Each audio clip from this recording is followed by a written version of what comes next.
Bonjour mesdames et messieurs, bienvenue dans ce flash d'information. L'UIGB, l'Université internationale de Grand-Bassam, va se doter bientôt d'un nouveau campus. Les travaux de construction de l'ouvrage ont été lancés hier mardi par le vice-président de la République, Daniel Kablan-Duncan, qui avait à ses côtés l'ambassadeur américain Andrew Young.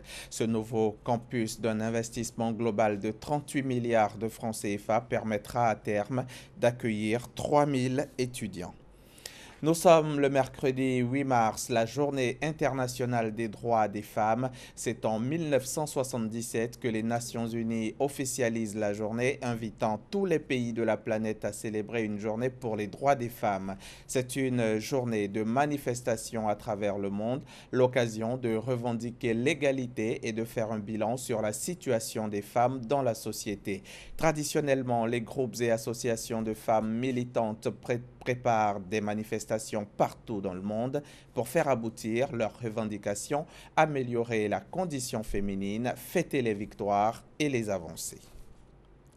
À l'occasion de cette journée de célébration de la femme, le réseau des professionnels des médias, des arts et des sports engagés dans la lutte contre le sida et les autres pandémies en Côte d'Ivoire s'engage également dans la lutte contre le cancer du sein. Il vient d'initier une séance de dépistage précoce gratuit à l'autopalpation en faveur des femmes professionnelles des médias. Malika Koulibaly.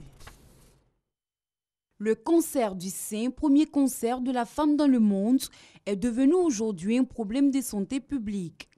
C'est un cancer qui est héréditaire et on sait qu'il y a des familles où toutes les femmes, toutes les filles de la famille développent des cancers du sein. Donc il est important de se faire consulter lorsqu'on a un parent qui a eu un cancer du sein. Sanata Awa souffrait de ce cancer. Après l'accouchement de mon dernier bébé, j'avais des plaies sur le mamelon. C'est comme ça que ça a évolué. Un jour, j'ai fait une biopsie et on a déclaré que j'avais un cancer du sein. Pour prévenir cette maladie, une femme doit apprendre à connaître son sein. À partir de 18 ans, une femme doit pouvoir examiner ses seins une fois dans le mois. Et il y aura un deuxième temps où la femme va palper ses seins. Elle va palper ses seins. Il y a tout un schéma qu'on montre aux femmes au cours des examens. Donc cette palpation-là va se terminer par l'examen aussi des niveaux des essais.